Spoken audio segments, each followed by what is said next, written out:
Welcome to our online video series, Reading Hope in Trying Times. Our guest today is our good friend, Mako Fujimura. Mako is an author, speaker, and 21st century contemporary artist. He's director of the Brehm Center of the Arts at Fuller Theological Seminary and founded the International Arts Movement and the Fujimura Institute. Mako's artwork has been exhibited at galleries all over the world, including Dillon Gallery in New York, Sato Museum in Tokyo, the Contemporary Museum of Tokyo, Tokyo National University of Fine Arts, Bentley Gallery in Arizona, Gallery Exit and Oxford House at Taikoo Place in Hong Kong, and Vienna's Belvedere Museum. His books include Culture Care, Reconnecting with Beauty for Our Common Life, Refractions, A Journey of Faith, Art, and Culture, and his most recent release, Silence and Beauty, Hidden Faith, Born of Suffering.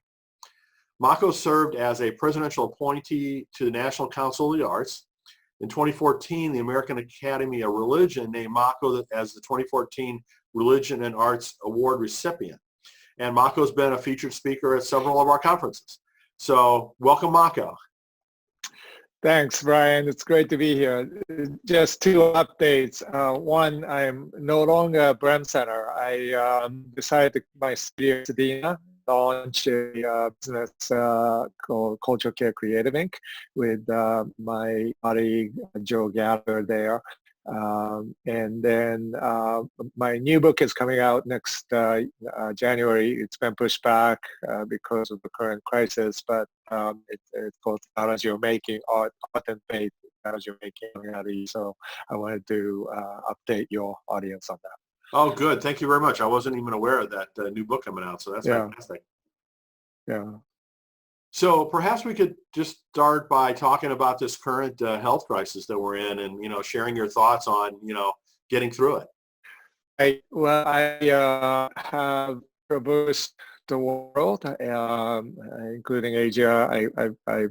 I haven't traveled to Asia this year, but knowing what's going on somewhat in China and Taiwan and Hong Kong and Japan, when the news broke and the first initial sign of the doctor that raised the flag and then subsequently succumbed to this illness, it was I think I heard this in mid-January, and we had a sense that already the virus was spreading because even in the sense of people just reporting. Later on, it became clear that it was the symptoms of coronavirus. So I think, in a lot of ways, this is, has been going on since really January. I last travel that I did was to California about 2 weeks ago, and I felt that I needed to do that to finish some things because I thought it'll be a long while before we can travel again. And I hope I'm wrong, but I think we're going to have 3-4 months before we can even think about getting on a plane, or even at that, it's going to be limited. So I think. This has been not only a disruption, it has changed the world in significant ways. It has certainly changed how we do business, how we do education, how we communicate with each other. And even when the quarantine period is over, it's not like we have defeated the virus. There's going to be recurrences. So we will always be washing our hands. I always say, I did a broadcast on my YouTube channel about wearing masks, because I think in countries where they're culturally accustomed to wearing a mask, everybody wears masks, like Japan, case lower than certainly in places like Italy, where people hug and kiss each other, and that's the so even though it's been difficult, I think as and I talk about this a lot nowadays, but artists are introverts and tend to and I'm really enjoying the quiet. I hate to say that, but it's like glorious to me that I get to wake up every day to the quiet farmhouse here in Princeton and walk my studio, do my work. I've been broadcasting live from the studio just to talk about some of the sense of what I get every day. This has been even when I was in California, I noticed because the traffic and industry is way down, this California sky is as more beautiful I ever imagined it could be, and it's so clear, and you can see the mountain ranges for miles and miles, which I didn't even know existed. That must be Here in amazing. It San looks so different Francisco, out there now, huh? was it is stunning. It is stunning, and the sunsets and so forth is so um, vibrant. And here in Princeton, of course, you have all the spring activities, generative nature activities coming up. It just seems like nature has been rejuvenated, even in the short time that we paused everything. And what a way, right, to understand how nature can rebound so quickly if we let nature rejuvenate a little bit. And that might be one of the lessons that we're learning right now. I think it'll really be interesting to see what some of the long-lasting effects of this are. After kind of the crisis is over, I think wearing masks, as you said, will be a little bit more socially acceptable outside of, the Asian countries where it already has been. What else do you think might be some positive outcomes of all this?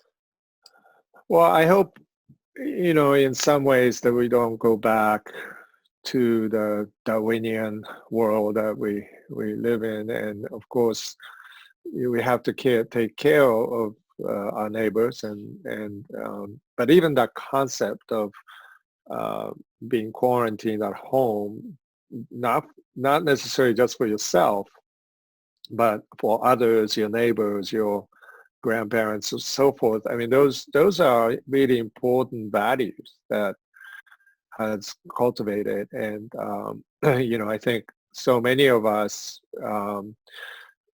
try to cultivate that as artists, is to slow down and to internalize what's going on.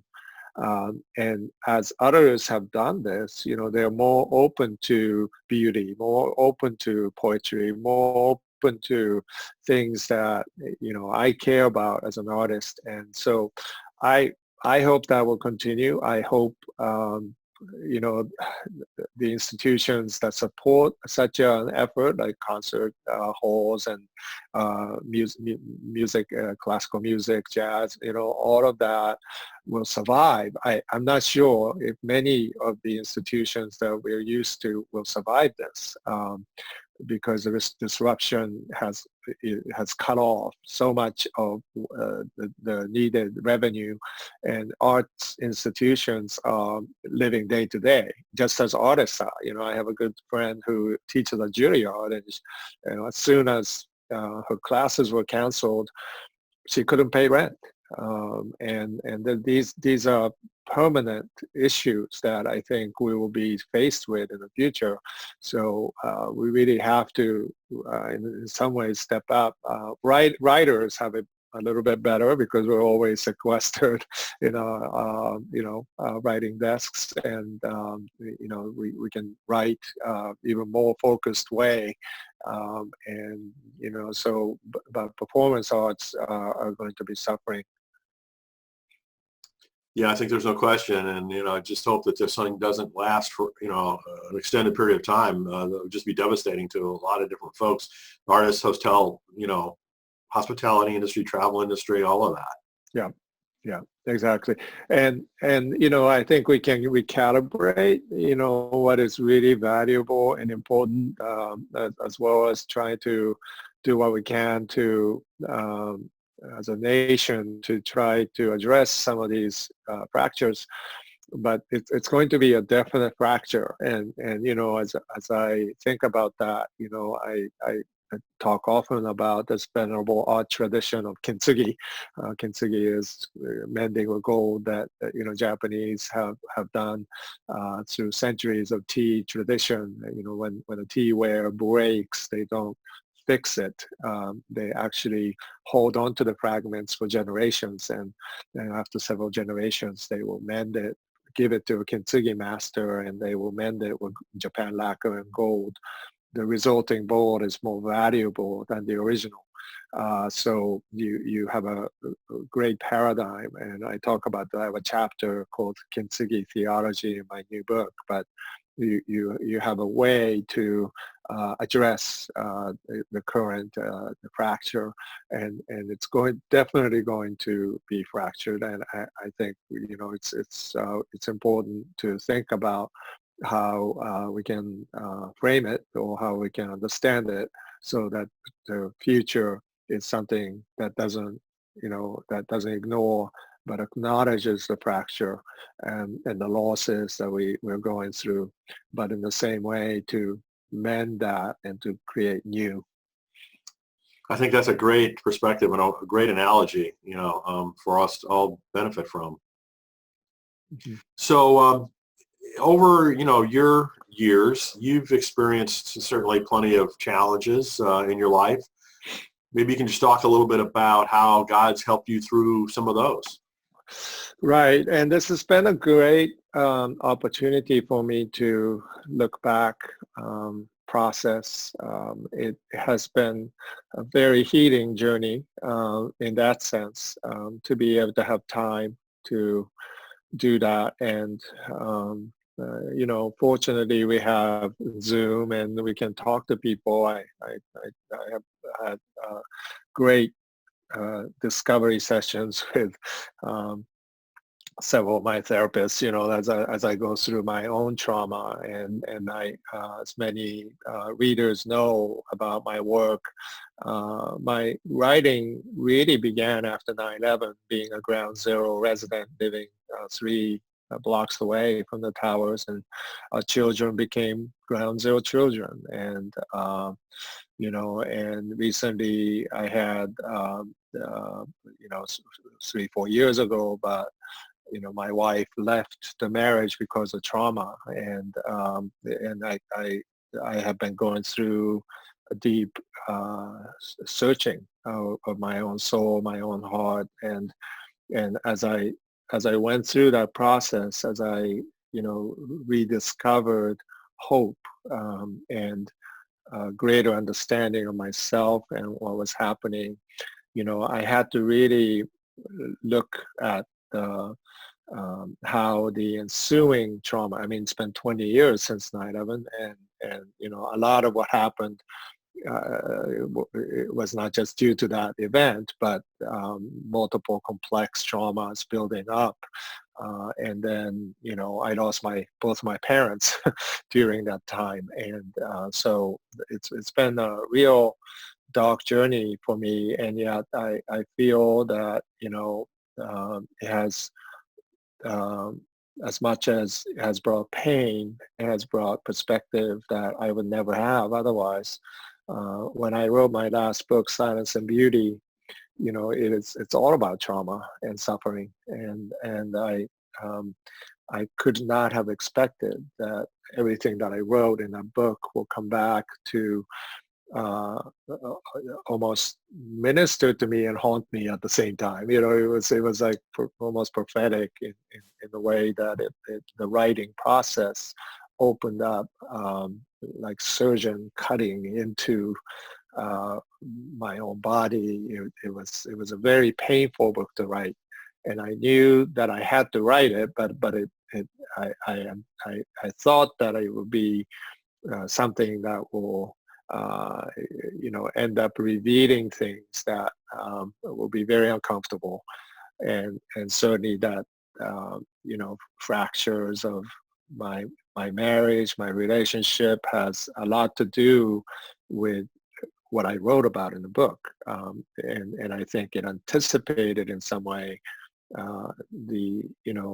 looking back on my journey and recalibrating what was, beautiful and good about the past and what was taken away because of trauma, and this effect of hidden trauma, right? That will come out during current traumas. And I suspect that such will be the case with this crisis. I understand that natural disasters or something that is not, human caused, is a little bit easier to recover from because um, you accept the reality of vulnerability in such as the disease virus that is going about. But nevertheless, when you lose somebody, that's certainly not a comforting reality. And for me, as I think about multiple layers of traumas and how I had to address them, it has become more and more important to me to, have the discipline of painting and writing in my studio, and now articulating that to the world, and that has I hope has an enduring effect in culture, that we are able to share those experiences and to journey together into the future. Well, thank you for sharing all of that, Mako. That is pretty amazing about what you said about how, the book that you wrote a few years ago now is ministering to you. Yeah, it's and haunting me. I wish I had not written it. I sometimes wonder, if I didn't write that book, what would have happened? And yet, and I know as a writer that that's not an option. You really have to do it. And but when you are faced with that reality,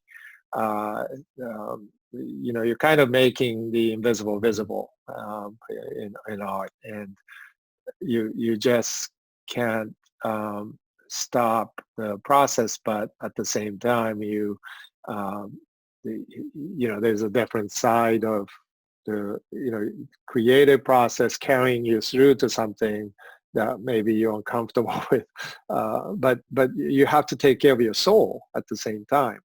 And if you neglect to do that, that will be of great detriment as well. So these are things that we really, the side of creative process and side of let's say mending or therapeutic path that we all need, side by side, and sometimes paradoxically side by side. So for people who may not be familiar with Endo's book and, your book and the Scorsese movie, could you just briefly, kind of Sure. explain to folks the relationship of those? Yeah, so Silence and Beauty has in the background the book Silence by Shusaku Endo, a 1966 masterpiece of Japanese literature. Endo is a Catholic writer who post-war Japan, who went to France as one of the first waves of students studying abroad, and came back with tuberculosis, and so he couldn't even finish his dissertation. He was going to get a PhD in French literature, and he wrote Silence as really that's only the second novel he's ever written, and the first one was called Poison and Sea, which is an excruciatingly difficult situation based on a true story of a Navy doctor, of a Japanese doctor, operating on American soldiers' vivisection, and so that he can find cure for tuberculosis. And when you think about Endo's career, from Silence to Deep River was his last book, but you really get a sense of his way he processed his own journey as a somebody who was stricken with illness throughout his life. So his voice, his compressed anguish voice, is really of someone who is in the hospital, who feels helpless, who cannot see the future. Doctor has told him already at a young age that he may only live 5 years. And so he always wrote as if that was his last book. And he lived into well into his 70s, and of course he was one of the most prolific writers of his generation.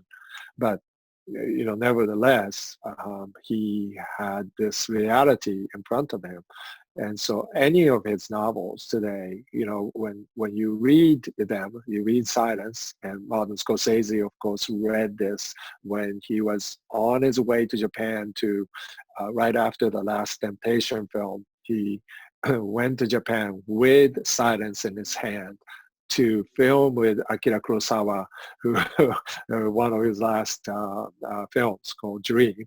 And Martin Scorsese plays Vincent van Gogh in the film. It's a remarkable story.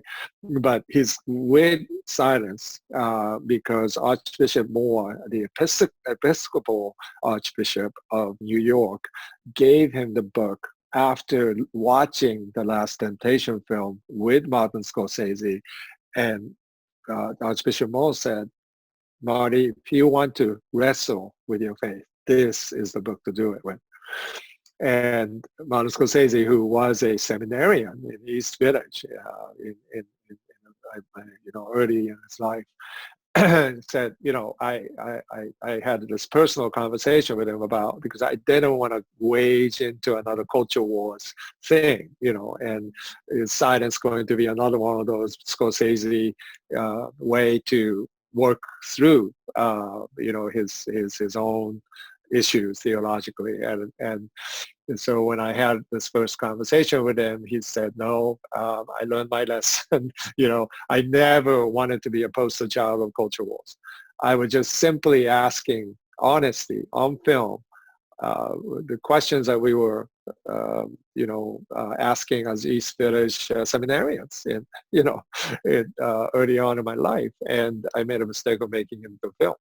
And he kind of became the target of conservatives boycotting his film, and culture wars began at that moment in public, visible ways.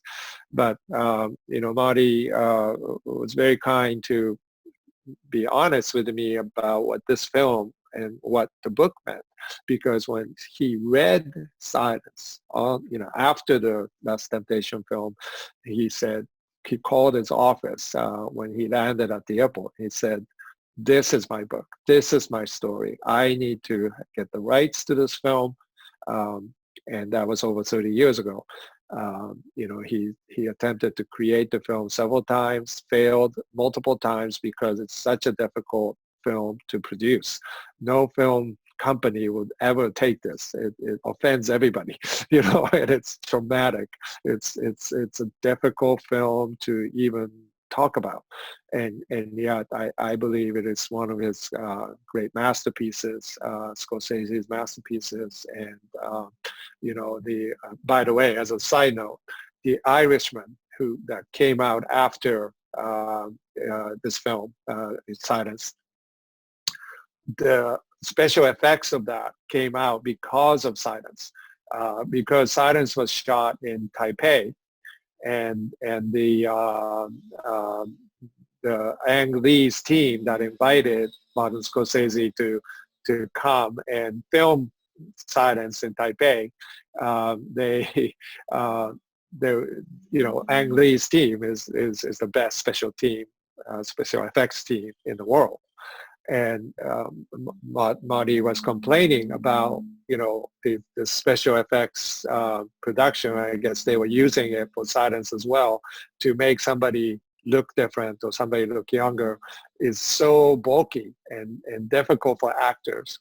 And it was Ang Lee's special effects people who said, I think we can come up with something better. And that led directly into The Irishman, which is a spectacular film on its own. Wow. Well, thank you for sharing all the Yeah. backstory associated with all of that. I wasn't Yeah. aware of several of the things that you told me Yeah. there. So thank you. That's really enlightening. Yeah. It's just kind of an amazing trajectory, between, Yes, it is. Endo and you and Martin Scorsese. Yeah, so what happened was, after I met with him, I felt compelled to write this book, Silence and Beauty, to try to bridge some of the contextual gap between American audience and Japanese audience, and that was the book. And then the book kind of evolved into so much more than what it was in the beginning.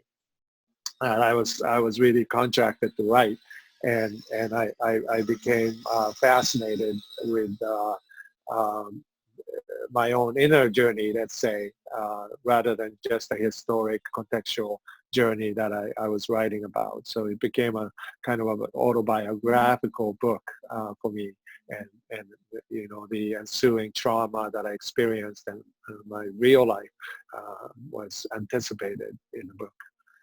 Well, I know it was certainly an education for me, to read about all of that. So I really appreciate you writing it, even though, I didn't even realize how difficult, that was. Yeah, it was really as excruciating and it turned out to be even more excruciating as after I finished it, and I was editing through the Japanese version. Japanese version is a little bit different because U.S. version came out of Ivy Press, and so it assumed a certain language base in terms of faith and so forth.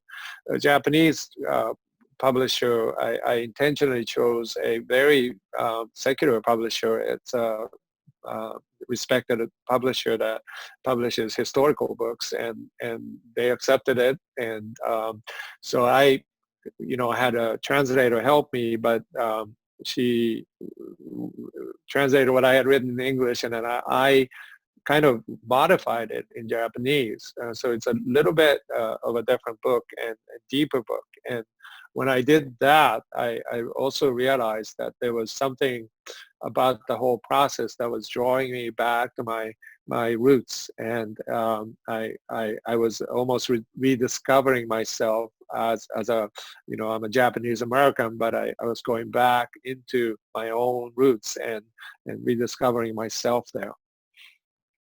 Wow. That's just amazing. And it sounds like you chose really wisely in terms of what you did for the Japanese version. Yeah, I'm very proud of the Japanese book. I gave a copy to Marty, even though he can't read it, because it has a beautiful design. Japanese, of course, design books in the most exquisite way, and the cover of the Japanese book uses one of my paintings called Silence, and I was able to gift the painting to Marty as a way to celebrate his film.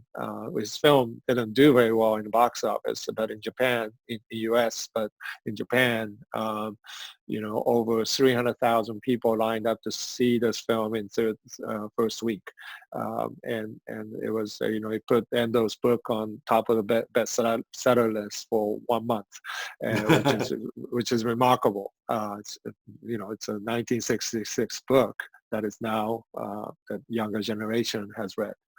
That's very cool. Yeah. So Mako, you and I are both avid Frederick Buechner fans, and his books have meant a tremendous amount to us both. Maybe you could just share a little bit about, which of his books or what he was writing, has been most meaningful to you. Absolutely. Yeah, Frederick Buechner is one of the most important writers of, my mentoring generation.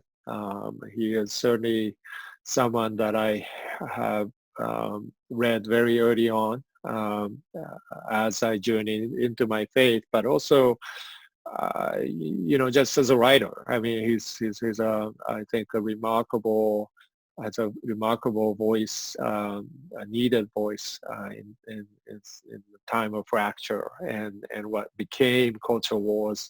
Culture is has so many screaming voices and writers like Frederick Buechner, seems to me provides an antidote. Right after 9/11, we finally got back to our loft 3 blocks away from Ground Zero. I think we got back in Thanksgiving, and it was a little too early. I could still smell the acrid smell of Ground Zero because it was still smoldering. The fire didn't go out until January. But I would be home, with a air filtration system we set up in the house, and so it was like our time today. It was quarantine basically. We were kind of stuck. We didn't want to go outside too much, and I had this little writing space inside this loft, and the loft is like 2,000 square foot space. So with 3 children, you were kind of trying to pass out the best way how to handle being stuck in the same place for a while. And I looked up, and there was a shelf that I had put some of my most treasured possessions on, and there were only several books on there because I only put books that had good book design on it. And one of those books was Frederick Buechner's book, Longing for Home. And I looked up, and I had this longing for home. Even though I was home, I was longing for one, and so I reread that book. I remember going through it, even November, December of that year in 2001, rereading it, and the passages just stood out to me as prophetic, and I began to process that. At the time, I wasn't really known as a writer. My writings began soon after that, as I was appointed on the National Council on the Arts by President Bush, and I began to travel the U.S. as an ambassador advocate for the arts. And as I'm traveling, I find myself in airports and airplanes, and I began to write why I cared about culture. And my first book, Refractions, came out of that. And I look back, and I see Frederick Buechner's voice in this. And he is a pastor who writes. He has multiple variances on how he approaches even his writing. It could be biographical. It could be about the world. It could be about his observations of nature. It could be, and to me, there's kind of a refractive voice there. So I attribute 2 people directly my first book, Refractions. One is Frederick Buechner. The other is Philip Yancey, who encouraged me to keep going. I sent him my early essays, and actually Greg Wolf of Image Journal as well, the founder of Image Journal. Both of them said, yeah, you have something here, just keep going. I never saw myself as a writer, so those words meant a lot to me. That's wonderful. I'm really so glad that they encouraged you during those times. I mean, yeah. Those are 3 great mentors. Absolutely, yeah. So let's talk a little bit about your book, Culture Care. We haven't touched on that too much yet, and I think it's a very important topic for the moment. Yeah, both my my new book, Theology of Making, is the theology that undergirds culture care. So what happened after Refractions, I kept on being asked to speak about culture as an artist, to advocate for U.S. arts and beyond, right? And oftentimes churches will ask me to come to conferences that they were hosting. Seems like, a million years ago, but it was a time when they didn't have too many people speaking into this subject. So, I had founded a nonprofit organization called International Arts Movement. We hosted gatherings, and I began to call that my cultural care effort as opposed to culture wars mindset, instead of looking at culture as a battleground to fight over. And instead to see culture as a garden or ecosystem to steward together. These ideas came directly out of my National Council on the Arts time, working with another mentor, Dana Gioia, a poet and business executive who turned the agency around at the height of culture war days. He was told when he was appointed as the chair of National Endowment in 2003 by one conservative senator that he is the sacrificial lamb to the altar of culture wars. We're going to eliminate the agency, and you're going to help us do it. Wow. So that was his job description going in. Of course, if you know him, he's going to take that as a challenge to the otherwise. He's going to say, no, this is so, he started with Shakespeare in American communities, bringing Shakespeare to every constituency group, including the conservative senator's hometown. Found out that this person actually was in a Shakespearean play in high school. So he paired him with a liberal senator from Rhode Island, because they were both in Macbeth in high school.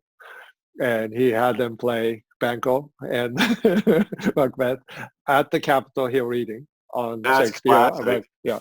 That's They genius. I know they became good friends because of this. And you don't, people are looking for ways to find ways to be human, right? I mean, they're certainly, you have, culture war has led to political reality today, which is, sociologist James Hunter in the 70s predicted that, he coined the word culture wars.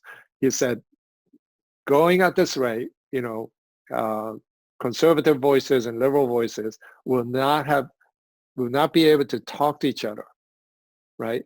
And the whole political system will be paralyzed because of culture wars.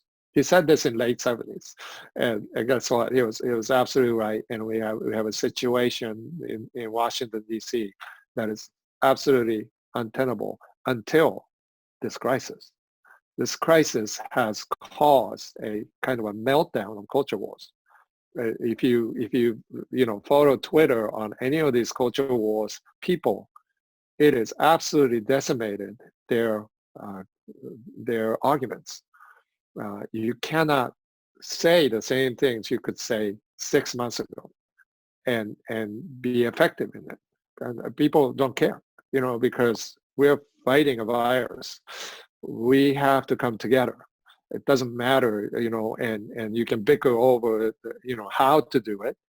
But the common ground of battle zone, it has changed from fighting over culture and, conscripting artists as frontline soldiers to, and moved into this battle between science, reason, and, common good of us, refraining from what we would like to do in order to love our neighbors. And that shift is actually, to me, an incredible shift, just as we're seeing clear blue skies in Los Angeles. I think we're seeing something very important happening in culture as well. So I call that cultural care paradigm, or how we can talk about culture differently than, especially people of faith are used to, or even art world, which looks at conservatism as demonic, for them. They have their own language, almost like a religious language, established canons and priests that are guarding the gates. And so both sides, kind of have to figure out a way to talk to each other now, and so that is an opportunity that we have. Yes, absolutely. And I just hope that you're right, that, this crisis that we're going through does spur and motivate that kind of dialogue. Yeah, and people would naturally draw back. They want industry. They want to win at all costs. We're going to have November coming up with presidential elections again. But you know what? I think it is an opportunity for us to take stock and pull back a little bit and say, has that been effective? I mean, I talk to conservatives and liberals. I say to both sides, have culture wars given you anything fruitful? I mean, just ask that question. And if you have faith, and I have friends on both sides, I say, has culture wars tactic produced fruit of the spirit in your life and in this country, in this culture? That has it caused love, peace, joy, peace, patience, kindness, gentleness, goodness, faithfulness, self-control? Or has it caused another, a counterfeit, pseudo fruit, or whatever you want to call it, and not even fruit? Ugly, instead of love, we have hatred. Instead of peace, we have anxiety. So didn't it cause the opposite, or what we want? And if that's the case, then this is the argument of culture care. It's not even an argument. It's a presupposition of culture care. It's abundance. We have abundance of the world that certainly God has given us. But even if you don't believe in God, look at nature today, right? It's full of abundance, and beauty beckons us for that place of believing that we are in a time of crisis. April is the cruelest month, as T.S. Eliot said, but that also presumes that there is, in the wasteland that we see in front of us, something that is opening up in us, right? Eliot, writing this in 1922, journeyed into this world of abundance, and his final word is four quartets, and so that this journey that brings us from the wasteland to four quartets is a journey that we can be on, and so culture care owes a lot to past writers like Eliot, Dante, and Milton and William Blake, and all these people, Emily Dickinson, all these people saw something in a very fractured, dramatic times, and they brought in this net language of certainly something of a mending process is taking place in all of these writers. So how does the culture care theme get extended into your new book, The Theology of Making? Yeah, so Theology of Making is theology that I don't speak about in culture care because I'm speaking to such a wide audience. I can't assume any kind of language base to talk about theology well. But, I also realized that, as I spoke about culture care into various places, that in a way I have to talk about my own presuppositions and my own journey of faith, and not to hit people over the head with it. It's just a way to describe the context of what I'm talking about, and perhaps find common ways that their journey of faith or their journey of non-faith can override and come to the same conclusion. It's a way to share my life. And So I realized when I was writing Theology of Making that this has been the life work of me ever since coming to have faith in when I was in my 20s. I have been reading the Bible as an artist. And I went through a stage, and this happened very significantly as I was doing national council work and writing cultural care lectures. Um, you know, I remember this specifically. I was on the airplane writing an essay, and I asked myself, where is this coming from? This idea of defending the arts, advocacy, for dancers and musicians and theater, and how important this is for this nation, right? And where is this coming from? Why do I find Dana's arguments so perceptive and important for such a time as this? And I came to realize, it's not about it's not about the arts, even though that's the end product. It's really about the gospel, or Christians call the gospel, good news. And at the time, N.T. Wright was writing his books on theology, which I was devouring because he's one of the few theologians who seem to understand the gratuitous nature of God's universe, right? So he would say, no, the gospel is not information that can be truncated into, four spiritual laws. The gospel is a whole of scripture parsed out through creation into new creation. Right. And that liberated me to think, oh, okay, so it's not about the instrumental, almost this industrial way that the churches have created, gospel transmission as communication in, these mega churches. It's really about the whole entire project of God from creation to new creation. And of course, at the heart of it is this week, passion and the resurrection, Good Friday, Holy Saturday, and Easter. But that is not necessarily, that's the pinhole, but the entire project spreads out into the entire spectrum of creation to new creation. So that when I began to by the way, Tom Wright is writing the foreword and has written this amazing foreword. Actually, the book will be worth getting just for the foreword. That's excellent. But this whole thing kind of liberated me to begin to write, and I realized at that moment, it's not about the arts; it's about the gospel. And I wasn't just reading the Bible because I'm an artist and I have bias toward that. No, the Bible is about the artist, maybe the only artist, right? God is the artist, and we are the mini artists, and we are the, sub-creation, as Tolkien would call it.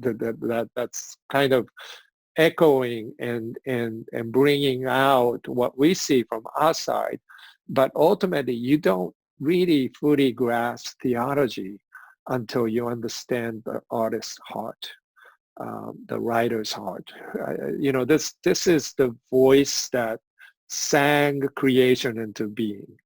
This is the voice that constantly reminds us throughout the Psalms that our honesty counts, our authentic, even cursing against God in anger is received as sacred. I mean, that is a remarkable reality, not what you would expect from a religious authority.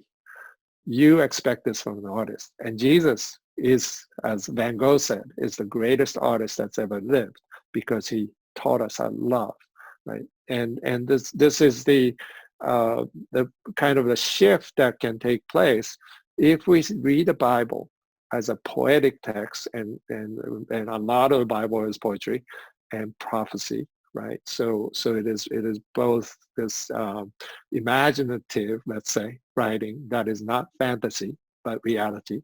So what is that sanctified imagination about, right? And we don't talk about that in the church. we're saying, well, you're imagining things, so that's a bad thing. But really, the Bible is about the work of imagination, the work of through our senses, but integrated imagination that can speak into creation and create, like we are invited into new creation as well. So anything that we do has something to do with the journey of creation into new creation. So theology of making comes out of that premise and promise. That this is a way that artists, writers, creative work of imagination is sacred if we allow ourselves to have this faith in the creator God, the artist, the author, and so we can have this invitation. We can receive this invitation to create into the new. Wow, what an exciting book! Yeah, That sounds amazing. And when did you say it's scheduled to be released now? It's next January, and I'm very excited about it. I've already lectured on some of this, so some of the videos are out there already, but as far as, and this is like 1/3 of the manuscript. I wrote this huge thing, and we decided to release the first segment of it, and so. Well, good. That means that there's some more to come behind it. Yeah, a lot more to come. Yeah. And it's University Press? No, it is Yale Press. Yale Press. Okay, great. Yes. So we'll certainly be looking forward to that. Yeah. Well, Mako, I want to thank you so much for spending time with us today. It's just wonderful to talk with you again and really, catch up on, the latest of all the things that you've accomplished and all the wonderful work that you're doing. So thank you so much for sharing so much with us. Well, thank you, Brian, and I really appreciate this mode of communication to really be able to share, and I hope we can do more of that in the future. Absolutely. Okay.